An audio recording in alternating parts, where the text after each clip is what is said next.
All right, you get the framework of this battle here. Congressional correspondent Bill Malugin watching it all up close, reporting live from Capitol Hill. Hi, Bill. What's the latest?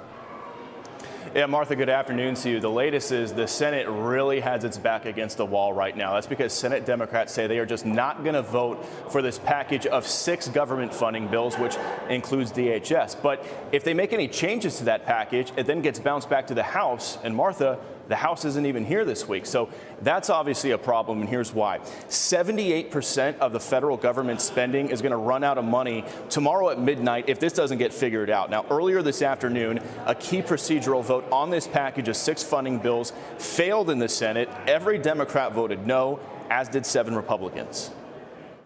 Well, I think the White House realizes that they made a huge mistake to let this agency go rogue in Minneapolis. We have 2 dead Americans because of it. Now, some Republicans aren't happy with ongoing negotiations, as Democrats have been demanding that DHS bill be splintered away and reworked with new ICE reforms, and they say they will not fund ICE. The fact is that the Karen wing of the Democratic Party is in control, and Senator Schumer and his colleagues have got to worship at that altar. And the Karen wing of the party wants to defund ICE, just like they wanted to defund the police. Therefore, the Democrats have got to vote against the bill. So, Martha, here's the latest. Reportedly, the White House and Senate Democrats are working on a deal that would see that DHS bill splintered off from the package of other 5 funding bills, which they say have broad bipartisan support and can pass easily. So what they would do is pass those 5 bills, then use what's called a continuing resolution, a short-term CR, to fund DHS while they negotiate ICE. But, Martha, the problem with that is, again, changes things. It would have to go back to the House. The House isn't here. So that solution would still cause a partial government shutdown starting tomorrow at midnight. We'll send it back to you. All right, we're going to ask the House Minority Leader, Hakeem Jeffries, what his plan is on the House side. Bill, thank you very much. Bill Malugin. So President Trump opening his first cabinet meeting of 2026, talking about the potential shutdown and the economy, the issue that voters want to see as the top priority as they look at what they want the government to focus on, according to our new polling. Listen to this. I think we're going to have an amazing and incredible year. Hopefully we won't have a shutdown. We're working on that right now. I think we're getting close. We're now less than $2 in many areas, $2.30 a gallon average. Grocery prices, airfares, hotels, car payments, and rent prices are coming down very fast. And you don't hear the word affordability issued by the Democrats anymore. Now they're going into other things because they're getting beaten badly on affordability. Interesting. All right. So our panel is here. David Asman, Fox Business anchor, Lisa Boothe, host of The Truth with Lisa Boothe, and a Fox News political analyst, and Robert Wolf, former economic advisor to President Obama, 32 Advisors founder, and Fox News contributor. Great to have all of you here. Robert, let me start with you. And, you know, we want to talk about the economy on the whole, but just your quick take here on where Democrats are digging in on this issue, and also on the House side. What do you think they're pushing for here? Yeah, so one, I have never really supported a government shutdown. So I've been on this show for now 9 years. I'm not going to start today. I think if we can do what the president said and invert a shutdown by maybe approving the 5 appropriation bills and then doing a continuing resolution, hopefully for a very short period on ICE. I don't support defunding ICE.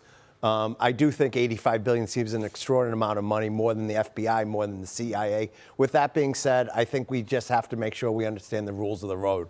And that's clear, and that's why the president was smart today in a pivot from ICE to the economy, because everyone's seeing it. Get into the details on that in just a moment. Lisa Boothe, let's put up number 1 here. This is the Fox poll. Independent voters say that the president is not spending enough time on the economy as an issue. 83% of independent voters want to see more focus on the economy. Your take? Well, I think he is. They're just not hearing about it. I also think that he walked in to a mess that he had to clean up from the Biden administration. He walked into 2 wars raging around the world, both in the Middle East and also in Europe, that he had to address. He had to address the open borders that we saw for 4 years, which is why ICE needs more funding and why they're having to address the problems that Joe Biden created. And he had to walk into high inflation due to, Biden not being able to do his job. So that's what he's up against. But I think voters are just not hearing about it, which is the smartest thing for him to do is what he's doing, is now going out to hit the campaign trail, to let the voters know what the economy looks like, to let the voters know that we had massive economic growth in the third quarter, that real wages are increasing, particularly for blue collar workers, that inflation is down, that he's doing the real work to make their lives better. They just need to hear it. And he's done this successfully before, even up against an antagonistic media like he did during the presidential election. So, David, it's interesting. Even the Fed chair, and, we know they don't get along, but he came out and talked about how strong the economy is. Watch this. Essentially, the economy has once again surprised us with its strength. The consumer is filling out, surveys that sound really negative and then spending. So there's been a disconnect for some time between downbeat surveys and, reasonably good spending data.